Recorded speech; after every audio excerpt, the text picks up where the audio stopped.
મારે મહીને જીવન જવા મૈયા રે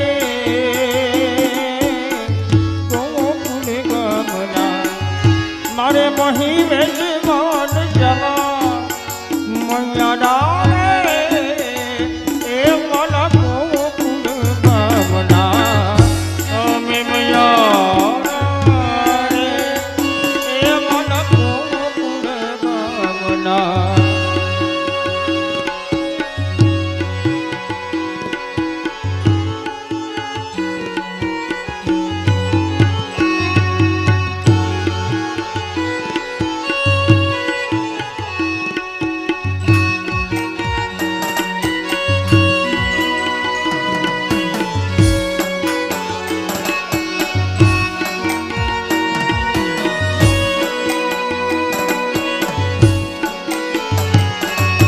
મથુરાની માટે માહી વેચ બનેલી સરી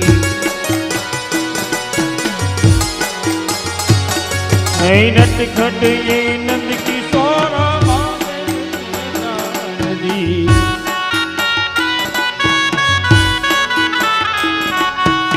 હે મારે દાન લેવા ન લેવા મૈયા રે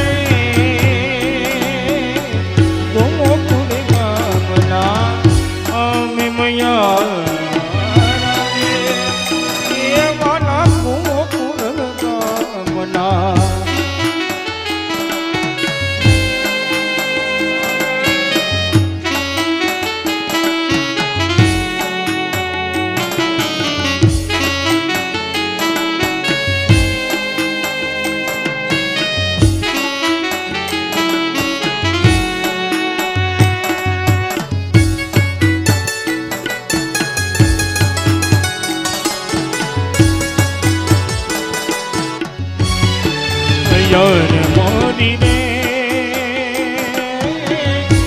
ચાલોની પથવાડ સૂરજ કેદી ઉગશે રે લો સૂરજ કેદી ઉગશે રે લો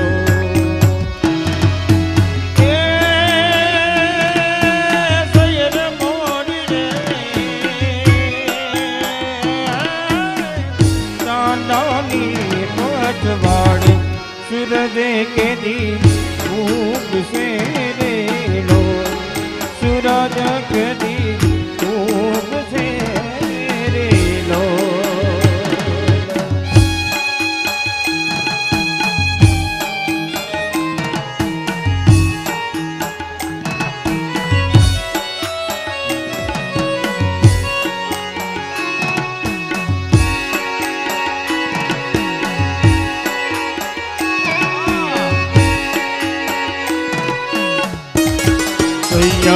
મોરી રે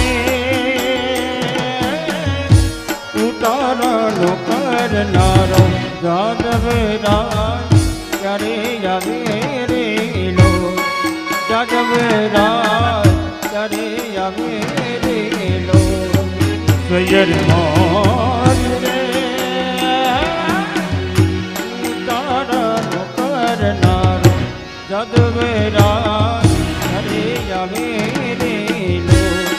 જાદવ રાજ ત્યારે આવે રે લો એ આવશે સાતમને સોમવારે આઠમની મધરાતે રે લો એ આવશે સાતમને સોમવારે આઠમની મધરાતે રે સોનાઈ નોની રૂપા બેડ नगर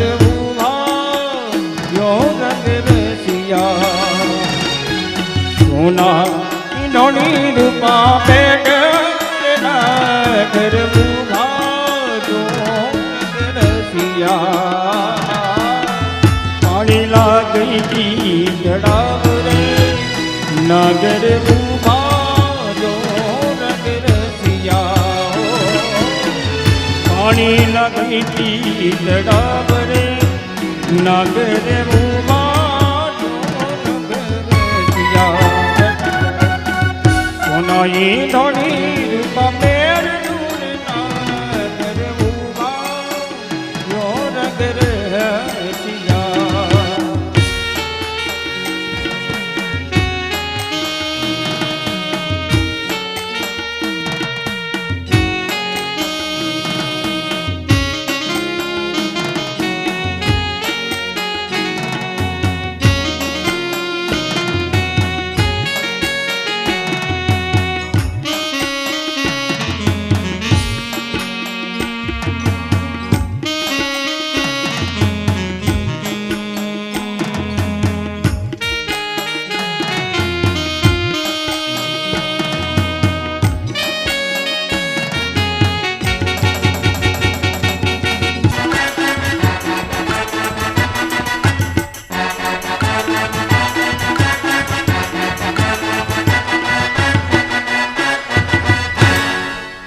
બોલો કૃષ્ણ કનૈયા લાલ કી જય.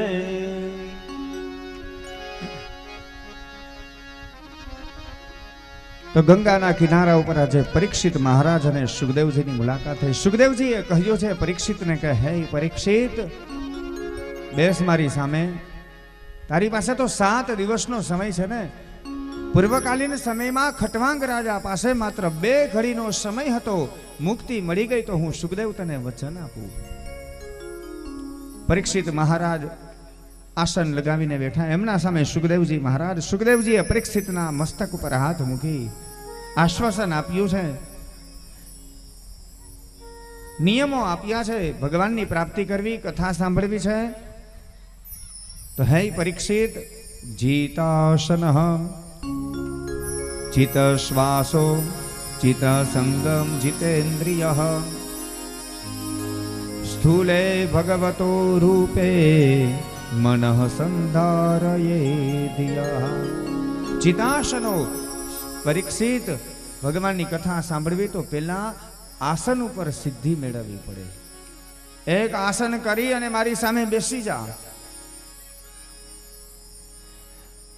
ચિત શ્વાસ. કથામાં બેસીએ, આપણા શ્વાસ લાંબા અને ધીમા એ શ્વાસ રાખી અને કથા સાંભળવી. ઉચ્ચાટથી, ઊંચા મનથી જો કથા સાંભળીએ ને તો એ કથા આપણા હૃદય સુધી ન પહોંચે. નહીતર કથા એક જ હોય, એક જ માઇક, એક જ સ્થળ, એક જ વક્તા હોય. પણ ઘણા માણસો એમ કહે કથા સાંભળવા મજા આવી, કોઈને એમ થાય કથામાં કંટાળી ગયા, મજા ન આવી.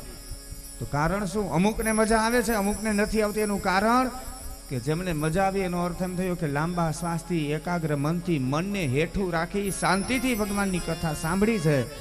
ઉચાડથી, ઊંચા મનથી, ટૂંકમાં શરીર અહીંયા હોય પણ મન આપણું જામનગરની બજારમાં ફરતું હોય, પરિણામે કથામાં આનંદ ન મળે. એટલા માટે જીતશ્વાસ, જીતેન્દ્રિય, ઇન્દ્રિય ઉપર વિજય. આપણા હાથ, પગ, આંખ, કાન, નાક બધું ભગવાનને સમર્પિત કરી બેસીને કથા સાંભળીએ ને તો કથામાં ચિત્ત લાગે. કથામાં બેઠા હોય ને હમણાં બેન્ડ વાજા વાગવાની શરૂઆત થાય ને એટલે કાન આપણા ત્યાં વયા છે. એટલે અત્યારે કોના લગ્ન હશે?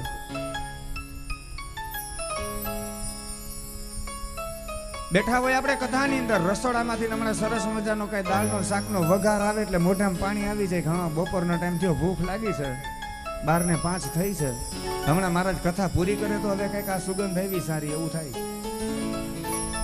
તો સમજવાનું, નાક આપણું ત્યાં જતું રહ્યું, કથામાં નાક નથી. એટલા માટે કહ્યું ઇન્દ્રિય ઉપર વિજય રાખી અને કથા સાંભળવી, એકાગ્ર મનથી, ભાવથી, શ્રદ્ધાથી. ચિતાસન, ચિતશ્વાસ, ચિતેન્દ્રિય અને જીત સંગ. સંગ ઉપર વિજય મેળવી અને કથા સાંભળવી. કથા સાંભળવા બેસવું હોય ને તો પણ સુખદેવજીએ પરીક્ષિતને નિયમ બતાવ્યો કે સંગ ઉપર વિજય એટલે એવી રીતે કથા સાંભળવી, કથા સાંભળવામાં ડિસ્ટર્બ ન થાય, ખલેલ ન થાય. ઘણી વખત આપણને એમ થાય કે વાસરા દાદાના મંદિરે કથાનું આયોજન થયું ને કથા સાંભળવા જવું છે, નક્કી કરીને આપણે આવીએ કથા સાંભળવાનું, પણ ક્યાંક એવા વ્યક્તિની બાજુ બેસાઈ દે કે એ પોતાના ઘરની વ્યથા ચાલુ કરે. એટલે કથા એક બાજુ રહી ને આપણે એની વ્યથા સાંભળવાની. એટલે નક્કી ન થાય કે આપણે કથા સાંભળવી કે આની વ્યથા સાંભળવાની છે. એટલા માટે સુખદેવજી કહે કે સંગ ઉપર વિજય. શાંતિથી કથા સાંભળી શકીએ અને સાંભળવા દઈએ કે સંગ ઉપર વિજય હોવો. નિયમો બધા આપ્યા છે, ભગવાનનું દિવ્ય મંગલાચરણ કર્યું છે, અને ચતુશ્લોકી છે ભાગવતની કથા બ્રહ્માજીએ નારદને કઈ સંભળાવી, ભગવાને બ્રહ્માને કઈ સંભળાવી, બ્રહ્માએ નારદને ચતુશ્લોકી ભાગવતની કથા કરી અને એનો વિસ્તાર કર્યો. ત્યાં દ્વિતીય સ્કંધ વિરામ પામે અને તૃતીય સ્કંધની અંદર શૌનકાદી ઋષિ આજે સૂતજીને પ્રશ્ન કરે છે કે બાપજી, આ બધી કથા મને સમજાઈ ગઈ. પરીક્ષિત રાજાનો જન્મ થયો, સુખદેવજી સાથે મુલાકાત થઈ, સુખદેવજીના જન્મની કથા, વેદવ્યાસના જન્મની કથા છે એ પણ અમને સમજાઈ ગઈ. આ ભાગવતનું મહત્વ શું છે, ઓલા ગોકર્ણની આત્મદેવ બ્રાહ્મણની કથા સાંભળી એ પણ અમને મજા આવી. ભક્તિ જ્ઞાન અને વૈરાગ્યની કથા સાંભળી બધું સમજાઈ ગયું. ત્યાંથી લઈને છેટ આખું મહાભારતનું યુદ્ધ થયું, પરીક્ષિતનો જન્મ થયો, ઋષિનો અપરાધ થયો ને એટલા માટે શ્રાપ લાગી ગયો અને ગંગાના કિનારે સુખદેવજી સાથે મુલાકાત થઈ, એ બધું સમજાયું. એમાં મહાભારતની તમે કથા કરી પણ એમાં એક પાત્રની કથા યાદ ન રહી, એમાં કે એમાં વિદુરજીનું શું થયું. પછી તમે એટલું કહ્યું કે તીર્થયાત્રા કરવા ગયા તો પછી શું થયું એ તો અમને કહો. અને ત્યારે સૂતજી ઋષિઓને કહે છે કે ઋષિવરાંત, મહાભારતના યુદ્ધની અંદર ક્યાંય વિદુરજી હાજર હતા નહીં. ખબર હતી કે હવે આ દુર્યોધન કોઈથી સમજશે નહીં, યુદ્ધ થવાનું છે અને મારે યુદ્ધમાં કોઈ લાભ લેવો નથી, યુદ્ધમાં મારે ભાગ નથી લેવો. એટલે વિદુરજી તીર્થયાત્રા કરવા માટે નીકળી ગયા હતા. એ તો તીર્થયાત્રા જ કરતા હતા અને પાછળથી ભીષણ યુદ્ધ થયું. આ યુદ્ધ થયું ને વિદુરને ખબર પણ નથી. અને પછી એક વખત ઉદ્ધવજી તીર્થયાત્રા કરવા માટે નીકળ્યા અને યમુનાજીના કિનારે ઉદ્ધવજી અને વિદુર બંનેની મુલાકાત થાય. બંને જણા મળે છે, ભેગા થયા. વિદુરજી ઉપવસ્ત્ર ઓઢી અને કૃષ્ણ સ્મરણના જપ કરે, શ્રી કૃષ્ણ શરણમ મમ, શ્રી કૃષ્ણ શરણમ મમ, આવા જપ ચાલુ છે. ઉદ્ધવજી નીકળ્યા. ઉદ્ધવે જોયું કે આ તો કોઈ કૃષ્ણનો ભક્ત છે. એ ઉપવસ્ત્ર ઊંચું કરી જોવે અને ત્યાં તો વિદુરને જોયા. ઉદ્ધવ અને વિદુર જ્યાં બે જણા સામસામે મળ્યા ને બે જણા ભાવ વિભોર બની ગયા. આજે એક ભક્ત ને બીજો ભક્ત મળ્યો, એક સંત ને બીજો સંત મળ્યો, ભાવ વિભોર બન્યા. અને બે ભક્ત ભેગા થાય શું થાય?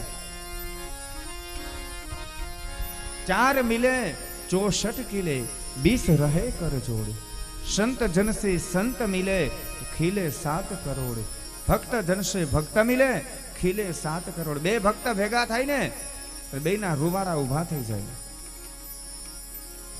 4 મિલે 64 કિલે, બે જણા સામસામે ભેગા થાય, બેની આંખ ભેગી થાય, એક સંતની બે આંખ અને બે આંખ બીજા સંતની. આ બે ભક્તની આંખો ભેગી થાય એટલે 4 આંખ ભેગી થાય એટલે શું થાય તો કે 64 ખીલે. એટલે બે જણા સામસામે દાંત કાઢે, હસે. દાંત કાઢે ને એટલે બેના દાંતની સંખ્યા 32 દાંતની સંખ્યા છે. બે જણા દાંત કાઢે, હસે એટલે 64 ખીલે, 64 દાંત ખીલે. 20 રહે કર જોડ, બંને જણા સામસામે જય શ્રી કૃષ્ણ કરે, રામ રામ કરે. આપણા હાથના આંગળાની સંખ્યા છે 10 એટલે બેયના 10 આંગળા ભેગા થાય એટલે 20 રહે કર જોડ. અને એવું કહેવાય છે કે આપણા શરીરના રૂવાડાની સંખ્યા 3.5 કરોડ રૂવાડા છે. આ 3.5 કરોડ રૂવાડા બેયના સામસામે ભેગા થાય એટલે 7 કરોડ રૂવાડા છે ને બેયના ઊભા થઈ જાય એટલે ખીલે 7 કરોડ. આમ બે જણા ફેટી પડ્યા. વિદુર અને ઉદ્ધવ ભાવ વિભોર બન્યા. વિદુરજી બધા સમાચાર પૂછે છે કે ઉદ્ધવ બધા કુશળક્ષેમ છે ને? અને ત્યારે ઉદ્ધવજી હવે ધીમે ધીમે બધી વાતની શરૂઆત કરી. અને યાદ રાખવું, કોઈ પણ ગમે એવા સારામાં સારા સમાચાર હોય ને તોય માણસે ધીમેથી આપવા જોઈએ, આસ્તેથી વિનય અને વિવેકથી આપવા જોઈએ. અને ગમે એવા દુઃખના સમાચાર હોય એ પણ સામેનો માણસ સહન કરી શકે ને એવી રીતે માણસને સમાચાર આપવા. ઘણા માણસને છે ને સમાચાર આપતા ન આવડે, બોલતા ન આવડે. સમાચાર એવી રીતના આપે કે ઓલો હાજે હારો હોય ને એને હુમલો લેવડાવી દે. આ બોલવું એ પણ એક કળા છે. એક માણસને બોલતા ન આવડે કઈ, આ બોલવાની બહુ કળા છે. ઘણા તો એવી વાણી હોય, એવું બોલે કે કોઈકના ઘર સળગી જાય. બે મિત્ર ગયા ને હાલતા હાલતા જતા હતા, એમાં એકે કહ્યું કે ભાઈ જરાક બાકસ આપને, મારે બીડી સળગાવી. કે તને તો ખબર છે મને કાંઈ વ્યસન નથી, હું બીડી પીતો નથી, એટલે મારે કાંઈ બાકસની જરૂર ન પડે, પણ તારે બીડી સળગાવી તો ઓટા ઉપર ઓલા ભાઈ બેઠા એની જીભ ઉપર અડાડે એટલે હમણાં સળગી જાય. એમાં હું બીડી સળગાવી. ઓલો કે એની જીભ ઉપર અડાડે બીડી સળગે, એ કે એની જીભથી કેટલાયના ઘર ને ગામ હળગી ગયા, તારી બીડી નહીં સળગે? આ બોલવું ને એક કળા છે. ક્યાં બોલવું, કેવું બોલવું, કેવી રીતે બોલવું, એ પણ એક કળા છે.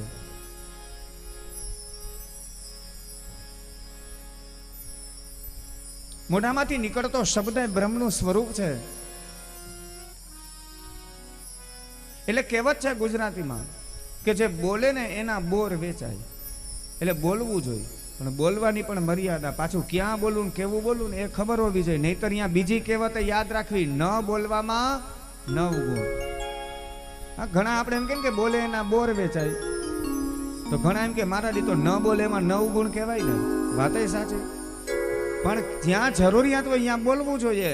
અને ખબર હોવી જોઈએ આપણને કે અહીંયા બોલવાની જરૂર નથી. ત્યાં ન બોલવામાં 9 ગુણ હોય ને કારણ વગરનું બહુ બોલ બોલ કરવું નહીં. અને આમ પણ યાદ રાખવું, જે અતિ બહુ બોલ બોલ બોલ બોલ કરે ને, સમજવાનું કે હજી એમાં જ્ઞાન અધૂરું છે, એની ખીચડી કાચી છે.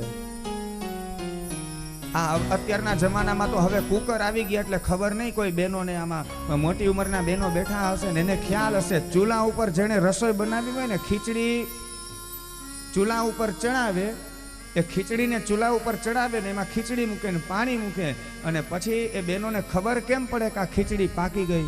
એ તો ખબર જ હોય ને, ખીચડી બોલતી બંધ થઈ જાય એટલે ખબર પડી જાય કે અચ્છા હવે આ ખીચડી પાકી ગઈ. સમજાણું ને?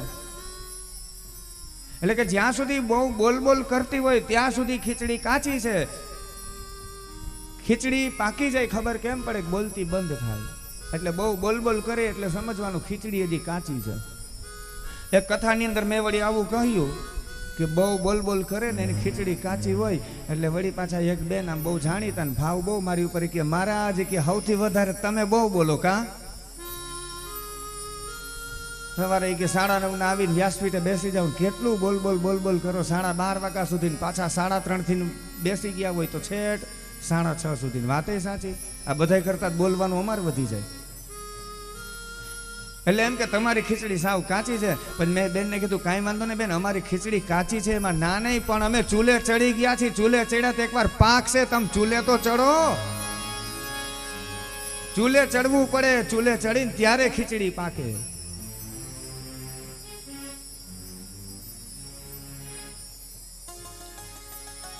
તો બોલવું એ પણ એક કળા છે. ઘણાને બોલતા ન આવડે.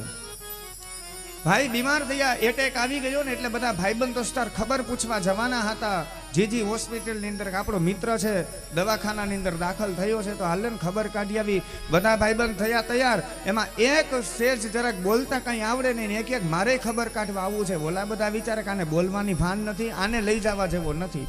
કહ્યું કે ભાઈ તારે નથી આવવું, તારા ખબર અંતર અમે પૂછી લીધા, તું ચિંતા કરમાં, તારો કોઈ ધોખો નહીં કરે. અરે ના ભાઈ ના, મારો પાકો ભાઈબંધ છે, મારે આવવું તો પડે જ ને. બધા ભાઈબંધ કે ઘણાને નહીં લઈ જાય તો માથા કૂટતા છે. કીધું કે એક કામ કર, તું આવ, પણ મૂંગે મૂંગા બેઠું રહેવાનું છે, તારે કાંઈ બોલવાનું નથી. આ ઓલાને આ હુમલો આવી ગયો છે એની ખબર કાઢવા માટે જાય છે, અને આ બીજો હુમલો છે એનો. આ એક વખત તો માન બેચો ને, બીજી વખત એ બચી ગયો, આ તો નસીબદાર છે. એટલે ખબર કાઢવામાં તારે કાંઈ બોલવાનું નથી, તને બોલતા ના આવડે. ઓલો કે કાંઈ બોલીશ નહીં, પાકું મૂંગો બેઠો રહેશે એમને. બધા ભાઈબંધ ખબર કાઢવા માટે ગયા. હોસ્પિટલની અંદર બેઠા હતા બધા, અને ખબર અંતર પૂછે. એટલે બધા ખબર કુશળક્ષમ પૂછે, શું થયું ભાઈ? એ કે કાંઈ એટેક આવી ગયો, આ બલૂન ચડાવ્યું. ઠીક કે એટેક વધારે આશ્વાસન. હવે અરે ભગવાન, હવે હુમલો અટાણે તો સામાન્ય થઈ ગયો, હવે તો કેવી સંશોધન થઈ ગઈ દવાનું, કાંઈ ચિંતા કરતો નહીં. આમ તેમ આમ બધા ખબર અંતર પૂછે. તો ઓલો મૂર્ખ માણસ હતો ને, બોલતા આવડે નહીં, એને એમ થયું કે આ બધા બોલે હું એ કંઈક બોલું તો ખરા. એ કે અલા તને શું થયું? એ કે કહું તો શું કે મને હુમલો. કે અર હુમલામાં ક્યાં કોઈ બચે છે? બોલો ભાઈબંધ બાજુ બેઠો, હાથ બે તું મૂંગો બેઠો રે, બોલમાં કાંઈ. વળી ચૂપ. બધાય ખબર અંતર પૂછી લીધા કે અહીં જાજુ બેસવા જેવું નથી, એટલે ઊભા થઈને બધા ધીમે ધીમે હાલતા છે ને કાંઈ વાંધો નહીં, કામકાજ હોય તો ફોન કરજે, ચિંતા કરતો નહીં, આમ બધા આશ્વાસન આપે ને બધા ધીમે ધીમે રૂમની બહાર નીકળતા હતા ને વળી ઓલાને એમ થયું હું કાંઈ બોલું તો કે આ બધાએ બધું પૂછી લીધું, એ કે આ કેટલામાં હુમલો છે તને લા, એ કે આ મને બીજો હુમલો આવ્યો, એ કે લે હવે તો એક રહ્યો નહીં, એવું કહેવાય ને ત્રીજો હુમલો ભારે, અટાણા જમાનામાં નથી એટલે કોઈ ચિંતા કરતા નહીં, વળી અહીંયા કોકને 2 હુમલા મારા બેઠા હોય તો ઉપાધિ ન કરતા. આ બધું પહેલાના વખતમાં એવું કહેતા, ત્રીજો હુમલો ને 7મો હુમલો છે ને ભારે બહુ હોય એવું કહેતા બધા, પણ અટાણે તો હવે તો બાયપાસ થઈ ગયું. આ વિચાર કરો એમાંય બાયપાસ આવી ગયું, કેટલું સંશોધન થઈ ગયું છે. આ સિટીમાં કોઈને ક્યાંય ટ્રાફિક ના નડે એટલે ગામો ગામ સરકારે બાયપાસ રોડ કાઢ્યા, પણ ખબર નહીં બધાએ આ ભાઈઓને આપણે બધા ભેગા મળીને કંઈક એક કામ કરી, થોડા થોડા રૂપિયા ઉઘરાવી અને એકાદો રોડ આપણે બધા બાયપાસ રોડ કાઢીએ. આ બધા રોડ બાયપાસ ખબર નહીં. આ હૃદયમાં બાયપાસ કરી દે ડોક્ટર, હુમલો આવી જાય તો બાયપાસ કરી દે. તો ચિતશ્વાસ ચિતેન્દ્રિય, આજે ઉદ્ધવજીએ ધીમે ધીમે સમાચાર સંભળાવ્યા છે વિદુરને. વિદુરજી તમે જાત્રા કરવા નીકળ્યા ને પછી તો ભીષણ યુદ્ધ થયું, યુદ્ધમાં કૌરવોનો વિનાશ થયો અને પાંડવોનો વિજય થયો. ધૃતરાષ્ટ્રને ગાંધારીએ સ્વર્ગારોહણ કર્યું છે, પાંડવોએ હિમાલય જઈને હાડ કાઢ્યા, કારણ કે ભગવાન કૃષ્ણએ સ્વધામ ગમન કર્યું, ભગવાને સ્વધામ ગમન કર્યું. આવા સમાચાર સાંભળી વિદુર રડી પડ્યા. ઉદ્ધવે કહ્યું વિદુર રડો નહીં, તમારા ભાજીને રોટલાને ભગવાને અંત સમયે યાદ કરેલા હતા અને તમારા માટે સંદેશો મોકલ્યો છે. મને કહ્યું છે કે ઉદ્ધવ વિદુર કાકા મળે ને તો કેજો મૈત્રેય ઋષિ પાસે જઈ અને આત્મજ્ઞાનની પ્રાપ્તિ કરે. તો હવે તમારે મૈત્રેય ઋષિના આશ્રમે જવાનું છે અને તમે આત્મજ્ઞાન મેળવો.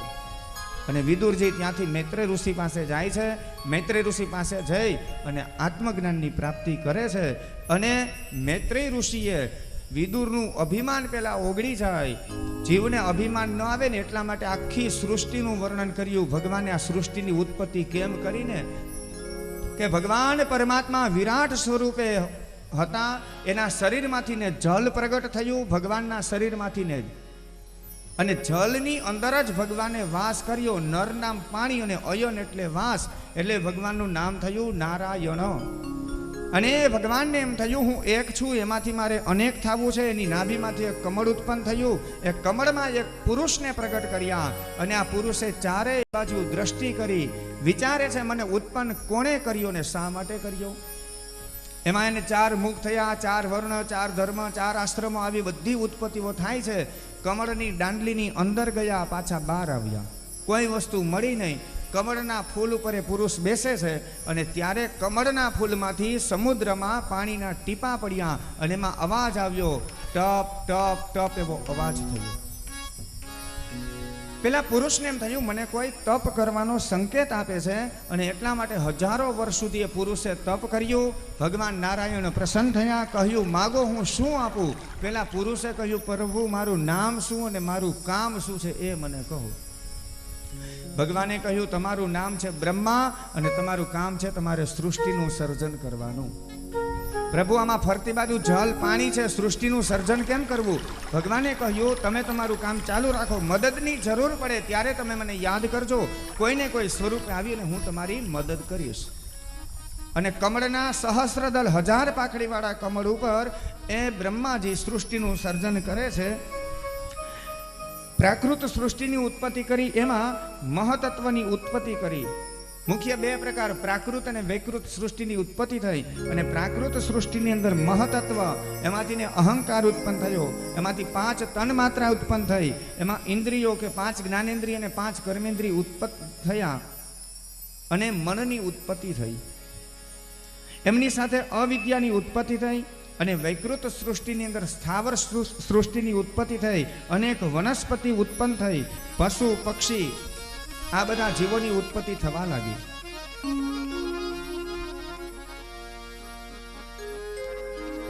એક ખરીવાળા, 2 ખરીવાળા, 5 નખવાળા આવા બધા જીવોની ઉત્પત્તિ થઈ. દેવ સર્ગની, પિતૃ સર્ગની, યક્ષ, કિન્નર, ગંધર્વ, વીર, વેતાળ આવા જીવોની ઉત્પત્તિ થાય છે. રજોગુણ યુક્ત મનુષ્યની ઉત્પત્તિ થાય છે. અને ભગવાને બ્રહ્માએ માનસી મનથી સૃષ્ટિની ઉત્પત્તિ કરી. એમાં અનેક ઋષિઓને ઉત્પન્ન કર્યા. સનક, સનંદન, સનાતન, સનત કુમાર આવા ઋષિઓની ઉત્પત્તિ થઈ. રુદ્રગણ, ભૂતગણ, મુનિગણ. બ્રહ્માજીએ પોતાના મનમાંથી ને મરીચી નામના ઋષિને ઉત્પન્ન કર્યા. બ્રહ્માજીની આંખમાંથી અત્રિ નામના ઋષિ, નાભીમાંથી પુલહ ઋષિ, બ્રહ્માજીના હાથમાંથી ક્રતુ નામના ઋષિ ઉત્પન્ન થાય છે. બ્રહ્માજીની ચામડીમાંથી ભૃગુ નામના ઋષિ ઉત્પન્ન થયા અને બ્રહ્માજીના પ્રાણમાંથી ને વશિષ્ઠ ઋષિ ઉત્પન્ન થયા. બ્રહ્માજીના અંગૂઠામાંથી ને દક્ષ પ્રગટ થાય છે. એમના ખોળામાંથી નારદજી પ્રગટ થયા અને એમની છાયામાંથી, બ્રહ્માજીના છાયામાંથી કરદમ નામના ઋષિ ઉત્પન્ન થયા. આમ બ્રહ્માજીના શરીરમાંથી બધા ઋષિઓ ઉત્પન્ન થાય છે. ઋષિઓના આપણે નામ સાંભળીએ ને તો પણ આપણા પાપ નાશ પામે. આ બધા પવિત્ર છે, ખૂબ તપશ્ચર્યાઓ કરી છે. આ બધી માનસી સૃષ્ટિની ઉત્પત્તિ થાય છે. કમળના ફૂલ ઉપર આ બધું સૃષ્ટિનું સર્જન ચાલુ છે. અને પછી મૈથુન સૃષ્ટિની ઉત્પત્તિ, કારણ કે બ્રહ્માજીનામાં કંઈક ને કંઈક હજી અધૂરપ લાગે છે, ખામી લાગે છે. ત્યારે બ્રહ્માજીએ પોતાના જમણા અંગમાંથી એક પુરુષ, એનું નામ છે સ્વયંભૂ મનુ, અને ડાબા અંગમાંથી એક સ્ત્રીની ઉત્પત્તિ કરી. એમનું નામ છે શત્રુપા રાણી. મનુ મહારાજ અને શત્રુપા રાણીની ઉત્પત્તિ થાય છે. મૈથુન સૃષ્ટિની ઉત્પત્તિ કરી અને આ સ્વયંભૂ મનુ અને શત્રુપા રાણીના વંશની હવે આખી કથા, વંશાવલી ચાલુ થઈ. એમને ત્યાં 3 દીકરીનો જન્મ થાય છે, આકુતિ, દેવહૂતિ અને પ્રસૂતિ. અને 2 દીકરાનો જન્મ થયો, ઉતાનપાદ અને પ્રિયવ્રત. આવા 5 સંતાનોના જન્મ થયા છે. આ બધું જે સંચાલન ક્યાં? માત્ર કમળના ફૂલ ઉપર. જગ્યા ટૂંકી પડવા લાગી. બ્રહ્માજી ભગવાનને યાદ કરે છે કે પ્રભુ, હવે આ બધાનો વસવાટ થાય, આવી કંઈક તમે વ્યવસ્થા કરો. બ્રહ્માજીને ત્યારે છીંક આવી અને એમાંથી ભગવાન પરમાત્મા એક સ્વરૂપ ધારણ કરી પ્રગટ થાય છે. અને સ્વરૂપ હતું ભગવાન પરમાત્માનું વરાહ કુંડ જેવું જે સ્વરૂપ હતું, ભગવાન શ્રી વરાહ તરીકે પ્રગટ થયા છે. આકાશની અંદર પુષ્પ વૃષ્ટિ થઈ, શંખ ધ્વનિ થયો, દુંદુભીના નાદ થયા છે ને બધાએ જય જયકાર કર્યો. બોલો બોલો નારાયણ ભગવાન કી જય. ભગવાન શ્રી હરિ વરાહ તરીકે પ્રગટ થઈ સમુદ્રની અંદર જાય છે. હિરણ્યાક્ષ નામનો દૈત્ય રાક્ષસ પૃથ્વીનું ઓસીકું કરીને સૂતેલો હતો. એમને મારી પૃથ્વીને લઈ આવે છે. હિરણ્યાક્ષનો વધ કર્યો ભગવાને. અને વરાહ ભગવાન પૃથ્વી આપે બ્રહ્માને, લ્યો બ્રહ્મા, તમે આ પૃથ્વી ઉપર સૃષ્ટિનું સર્જન કરો. પૃથ્વીનો ગોળો પાણી ઉપર સમુદ્રમાં રાખે તો ડૂબવા લાગે. શેષનાગને આજ્ઞા આપી કે તમે આ પૃથ્વીને સ્થિર કરો. તો શેષનાગે પોતાની ફેણ ઉપર પૃથ્વીને ધારણ કરી. પૃથ્વી સ્થિર રહેતી નથી, હાલક ડોલક થાય છે. એટલે 10 દિશાની દરેક એક દેવતાઓ બેસાડા. ઇન્દ્ર, અગ્નિ, યમ, નિરુત, વરુણ, વાયુ, કુબેર. ઈશાનમાં શિવ, આકાશમાં બ્રહ્મા અને પાતાળમાં શેષનાગ અનંત. દિક્પાલ દેવતાઓ આપણી પૃથ્વીનું રક્ષણ કરે. પૃથ્વીના વિભાગ કર્યા: ભૂરલોક, ભુવરલોક, મહરલોક, જનલોક, તપલોક, સત્યલોક. નીચેના લોક છે અતલ, વિતલ, સુતલ, તલાતલ, રસાતલ, મહાતલ, પાતાળ. અને આ બધી રચના કોણે કરી? બ્રહ્માજીએ કરી. છતાં બ્રહ્મા એમ કે છે કે આ કરતા હરતા ઈશ્વર છે, હું તો ખાલી નિમિત્ત બનેલો છું, આમાં મારું કાંઈ નથી. કરતુમ અકર્તુમ અને અન્યથા કરતુમ. આપણે ખાલી થોડુંક અમથું કરીએ ને ત્યાં અભિમાન આવે. જોયો આ બંગલો મારો છે, આપણે આ બંગલો બનાવ્યો. લે, ભગવાને બેઠા બેઠા દાંત કાઢતા હશે. આપણા ઘરની અંદર મોટો બંગલો હોય ને એમાં કોઈ ચકલી માળો કરે તો આપણને મનમાં હોય એ ચકલાય માળો કર્યો, ભલે ને કર્યો ભાઈ. એમાં ભગવાનની સૃષ્ટિમાં આપણે એક મકાન બનાવીએ, બંગલો બનાવીએ અને આપણે અભિમાન કરીએ કે આ બંગલો મારો છે. ભગવાને બેઠા બેઠા દાંત કાઢતા હશે કે આ જીવને ખબર છે. આ વિરાટ બ્રહ્માંડની અંદર આપણી પૃથ્વી માત્ર રાઈના દાણા જેવડી છે ખાલી. આ ભગવાનની વિશાળ સૃષ્ટિ વિચાર તો કરો, ભગવાનની કરામત કેવી છે. પૃથ્વી તણો પિંડો કર્યો, રજલાવતો ક્યાંથી હશે. જગચાક ફેરવનાર એ કુંભાર બેઠો ક્યાં હશે. આ ભગવાને આવડી પૃથ્વીનો પિંડો કર્યો છે. તો આ ભગવાન આ બધી માટી ભેગી કરીને લઈ આવ્યા ક્યાંથી હશે. આ ખાલી કલ્પના કરો ને એટલે આપણું અભિમાન ઓગળી જાય કે ભગવાન પાસે આપણું કાંઈ આવતું નથી. પૃથ્વી તણો પિંડો કર્યો રજલાવતો ક્યાંથી હશે? આ જગ ચાક ફેરવનાર કુંભાર બેઠો ક્યાં હશે? કુંભાર ચાકડો રાખી માટીનો પિંડો મૂકીને એમાં પછી ઘાટ ઘડે, કોઈ ગોરો બનાવે, તાવડી બનાવે ને તે માટલા બનાવે બધા, તો એનો ચાકડો હોય, બાજુમાં કુંભાર બેસે. તો આ ભગવાને આવી સરસ મજાની બ્રહ્માંડની રચના કરી, તો એને ચાકડો ક્યાં મૂક્યો હશે? એ કુંભાર રૂપી ભગવાન ક્યાં બેઠો હશે? આવી કવિએ કલ્પના કરી. કાળી કાળી વાદળીનો કહો ગોવાળ કેવો હશે? વીડિયાચડે દોનાહરે ગોવાળ બેઠો ક્યાં હશે? આકાશમાં આ વાદળા રૂપી ધણ આમને માયલું છે. ગાયોનું ધણ હોય તો એનો ગોવાળ હોય, તો આનો ગોવાળ કોણ હશે? આપણું ઘર બનાવીએ તો આપણું ઘર બનાવનાર કોઈ કડિયા હોય, તો ભગવાને આપણું આ જે સૃષ્ટિ બનાવી, આકાશરૂપી છત પાતાળ બધું બનાવ્યું, તો એ ભગવાનનું ઘર કેવું હશે? એ ભગવાનનું ઘર કોણે બનાવ્યું હશે? આવી કવિએ કલ્પના કરી. છેતરે નહીં છેતરાય ના, એ અબજોનો આડતિયો હશે. સૌને રોજી રોટી ચૂકવે, શેઠ બેઠો ક્યાં હશે? છેતરે નહીં છેતરાય ના, બધાના હિસાબ બરાબર રાખે. આપણને એમ થાય કે આપણે કોઈને છેતરી લીધા, ભગવાને કોઈ દી ક્યાંય ભૂલ નથી કરી. યાદ રાખજો, આપણે ગમે એટલા હોશિયાર હોય ને, આપણાથી હિસાબ કિતાબમાં ક્યાંક ભૂલ થઈ જાય, પણ ભગવાને કોઈ દી ક્યાંય ભૂલ ન કરી, બધાના હિસાબ બરાબર રાખે.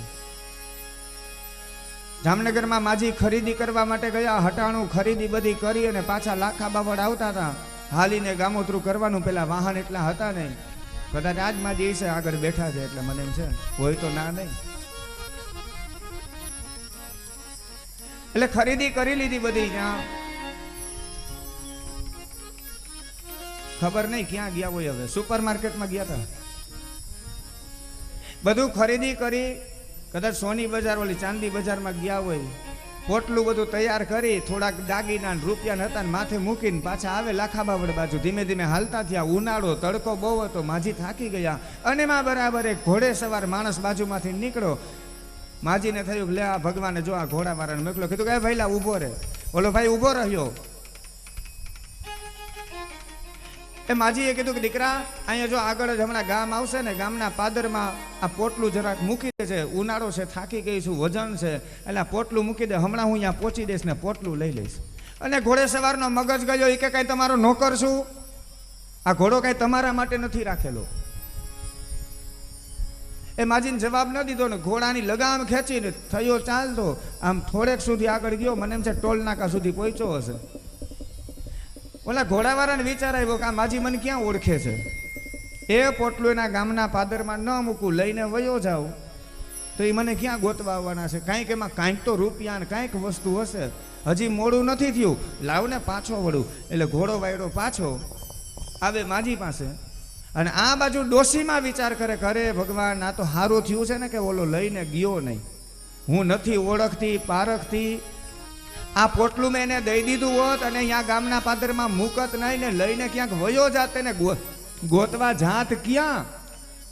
આમ માજી વિચાર કરીને ત્યાં ઘોડાવાળો માણસ આવ્યો ને કીધું કે માં એ લાવો પોટલું મને આપો. પછી મને વિચાર આવ્યો કે મને દયા આવી, મોટી ઉંમર છે, થાકી ગયા હશો, એટલે પછી દયા આવી ગઈ ને તો એ પોટલું મને આપી દો, તમારા ગામના પાદરમાં મૂકી દઈશ. એટલે ડોશીમાં કે દીકરા, ઓલો ઉપરવાળો તને કહી ગયો ને એ પાછો મને કહી ગયો, એટલે હવે ખેંચવા માંડ, હવે પોટલું દેવું નથી. છેતરે નહીં છેતરાય ના, અબજોનો આડતિયો દિશે. બધાના હિસાબ બરાબર રાખે. ગામમાં ભાગવત કથા બેઠી એટલે એક ગામના શેઠ, એટલા બધા લોભી માણસ, આખું ગામ એને ઓળખે, બહુ લોભી માણસ. અને ગામમાં ભાગવત સપ્તાહ બેઠી અને એમાં બધા ભાગવત કથામાં કૃષ્ણ જન્મમાં હૈયું દળાય એટલું માણા. બધા કોઈ ફૂલડા ઉડાડે ને, અબીલ ગુલાલ ઉડાડે ને, ચોકલેટ ઉડાડે ને. આ લોભી શેઠ હતો, કોઈ દી ક્યાંય પાવલી મૂકે નહીં, મંડો રૂપિયા ઉડાડતા.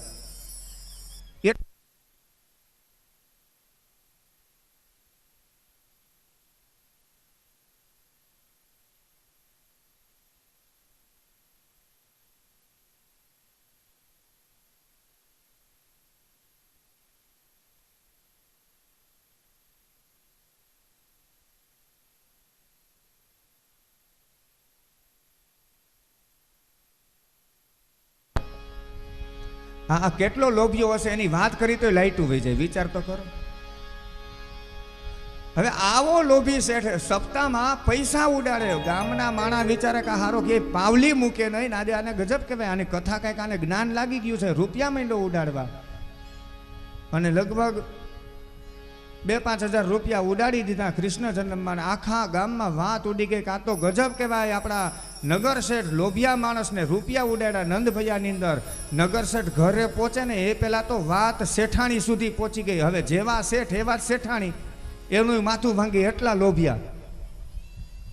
વિચાર કરે છે કે આને નક્કી કંઈક તડકો લાગી ગયો છે શું? અને આને ભાન નહીં પડતી હોય આટલા બધા રૂપિયા ઉડાડી દીધા. નગર શેઠ હજી જ્યાં ઘરની અંદર પગ મૂકે અને ત્યાં તો શેઠાણી પાણીનું પછી પૂછ્યું કીધું કે આ ગામમાં બધા વાતો કરે એ સાચું છે? નગર શેઠ કે કઈ વાતું થાય છે? આ ગામના માણા કઈ શું કહે છે બધાય? પણ એ કે તું કે તો ખબર પડે શું વાતો થાય છે મારી. આ તમે સપ્તાહમાં ગયા હતા ને બધા કૃષ્ણ જન્મમાં તમે રૂપિયા બહુ ઉડાડ્યા એવું કહે છે. આ બધું સાચું? શેઠ કે હાવ સાચી વાત છે. અરે પણ તમારો મગજ ફરી ગયો શું? આમ કઈ આમ રૂપિયા ઉડાડાય? પણ એ કે શું થઈ ગયું એમાં રૂપિયા ઉડાડ્યા તો? પણ તમને ભાન નથી પડતી કઈક માણા ફૂલડા ઉડાડી દે ભગવાન ઉપર. કઈ રૂપિયા થોડા ઉડાડાય તમારે? પણ એ કે તું આટલી ઉપાધિ કરમાં હું કઈ ગાંડો નથી થઈ ગઈ. રૂપિયા આપણા ક્યાં હતા? એ કે તો અરે ગોર બાપાની પોથી ઉપરથી લઈ લઈને બધા ઉડાડ્યા છે. ઉપાધિ તો કરવાની હોય કે આપણા હોય તો. મહારાજની પોથી સાફ કરી નાખી. શેઠાણી કે પણ મહારાજ કઈ બોલ્યા નહીં કે મારા સામું બેઠા બેઠા ડોરા કાઢતા હતા. પણ કે હું આડું જોઈ ગયો જરા. એ હવે જે થવું એ થાય. પણ ઉડાડી દીધા મહારાજના રૂપિયા. એ કે કેટલાક ઉડાડ્યા? એ કે લગભગ 5,000 રૂપિયા ઉડાડ્યા. એ કે 5,000 ભલે ઉડાડ્યા પણ હું તમને કહેવાની જ હતી, સમાચાર દેવાની હતી. આ છોકરાને તમે કે 10,000 રૂપિયા બેંકમાં જમા કરવા મોકલ્યા હતા ને એ ખોઈને આવ્યો છે. એ ક્યાંય હવે મળતા નથી. છેતરે નહીં છેતરાયના અબજોનો આડતીઓ દિશે સૌના હિસાબ ચૂકવે આ શેઠિયો કેવો હશે. વા 5,000 નું પાટિયું સાફ કર્યું. છોકરો 10,000 ખોઈ નાખ્યો. બધાના હિસાબ બરાબર રાખે. ભગવાનની આ વિરાટ સૃષ્ટિ અને એમાં કરદમ મહારાજ અને દેવહૂતિ એમના પછી વિવાહ થાય છે અને એમને ત્યાં 9 દીકરીઓનો જન્મ થાય છે. અને સ્વયં ભગવાન શ્રી હરિ જ્ઞાનના અવતાર તરીકે ભગવાને વચન આપેલું હતું કરદમ ઋષિને અને મા દેવહૂતિને આ પૃથ્વી ઉપર શીતલ સુગંધ મંદ આવા બધા પવનો વાય છે. અને આવા દિવ્ય પવનોની અંદર યજ્ઞ કુંડમાંથી દિવ્ય સુગંધિત અગ્નિ પ્રજ્વલિત બન્યો છે. ધુવાડાઓ થાય નમઃ અને સ્વાહાનો અવાજ થવા લાગ્યો. આકાશ માર્ગની અંદર કરદમ અને દેવહૂતિના આશ્રમ ઉપર બધા દેવતાઓ ગોઠવાઈ ગયા. સ્વર્ગમાંથી વિમાન આવ્યા. વિમાન ફરવા લાગ્યા અને બરાબર પૃથ્વી ઉપર દિવ્ય વાતાવરણ હતું. એ સમયે કરદમ અને દેવહૂતિને ત્યાં ભગવાન શ્રી હરિ જ્ઞાનનો અવતાર એવા સાક્ષાત સ્વયં બિરાજમાન સન્મુખ એવા ભગવાન કપિલ મુનિનું પ્રાગટ્ય થયું છે. બોલીએ કપિલ મુનિ ભગવાનની જય. કપિલ મુનિ ભગવાનની જય. કપિલ નારાયણનું પ્રાગટ્ય થયું છે. આકાશમાંથી શંખ ધ્વનિ પુષ્પની વૃષ્ટિ થઈ છે અને બધાએ ભગવાનના પૂજન અર્ચન કર્યા, આરતી કરી અને આશીર્વાદ ગ્રહણ કર્યા. અને એ કપિલ મુનિ ભગવાન માં દેવહૂતિને સાંખ્ય શાસ્ત્રનો ઉપદેશ આપી માતાની મુક્તિ કરાવે એ સંક્ષિપ્ત કથા બપોર પછીના સત્રમાં લેશું. અત્યારની કથા અહીંયા ભાગવતજીના ચરણોમાં માતની દેવાલ માતની ઓમ નમઃ પાર્વતી પતયે હર હર મહાદેવ.